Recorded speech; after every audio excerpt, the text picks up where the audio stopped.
Okay, I'm here with Tony Zazik, who has one of the most important jobs of Pintastic, maintaining machines. He was just fixing this Dracula machine here at the Extra Ball Lounge, and this has got to be, your job has to be the busiest of anyone at Pintastic, because with the amount of machines here, there's always got to be something going down. There's always something broken. Usually it's something fairly straightforward we can fix.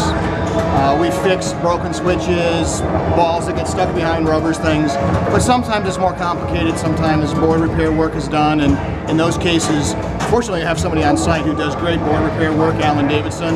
So we tell the owner, take it out there. But for small issues, stuck balls, things like that, we fix them at no charge to the owner.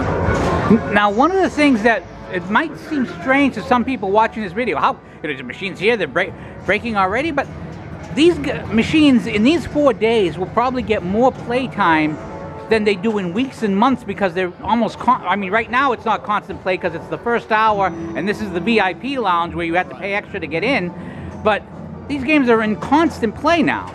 Yeah, last 2 years ago I brought several of my games to the show, and I think I averaged about 500 games per game over the course of the two and a half days they were here. So that's like 200 plus games per day per machine. That's a lot of games. And of course this year Pintastic has expanded. 2 years ago it was a 2-day thing. Now, yes, last year it was 3 days, and now we're 4, although partial day here, partial day on Sunday, so you're going to have your hands full. That's true.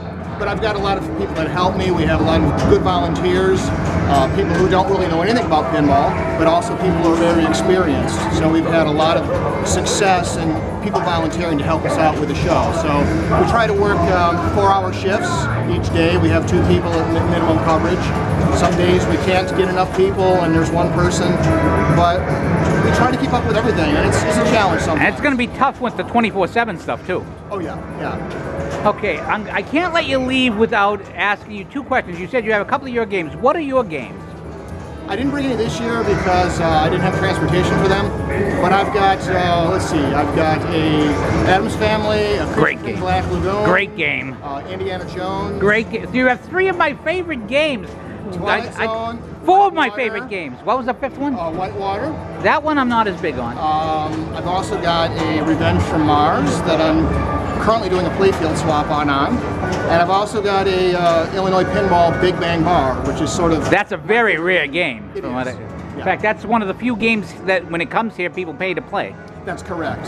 And the money from that game actually goes to charity. Yeah, as we've mentioned that in the past. Now, one piece of advice I've got to get from you before you leave. Now, people, if a person buys a pinball machine here, and there are old machines for sale for a few $100s and new machines for thousands of dollars. In fact, Webster Bank is here signing loans for people, right. Which first year they signed none, second year they signed 1, and now last year they were really rocking. Right. What is the one thing that a person who buys a pinball machine can do to make it last longer? Proper cleaning is really the key for it. If you think about it, you've got a hard steel ball rolling around a painted surface of the playfield, impacting things at fairly high speed. As the ball hits, like especially a game with multi-ball, 2 balls at once, they hit each other, they microscopically chip. And then over time, that degrades the surface of the playing field. So keep it clean, wax it, and depending how often you play it, change the pinballs. How often would you recommend waxing a machine and changing a pinball? For home use, if you play it moderately frequently, I try every 6 months, both to wax it. Pinballs probably every year. If you really wanted to look at them under a magnifying glass, if you see pits and cracking, change them. But just a good 6 months to a year for an average play rate is pretty good for home use. Because I have the pinball in our machine at home is like 40 years old, so it's got to. I don't think we haven't changed that one, but maybe I should think about it. Do you have any paint left on the playfield? There is some paint left on the playfield. My son had put some decals on it. Well, thank you so much for your time, and good luck, and I hope you manage to get some sleep. Well, yeah, that's sort of an option this week. Thanks so much. Have a great time. Thank you.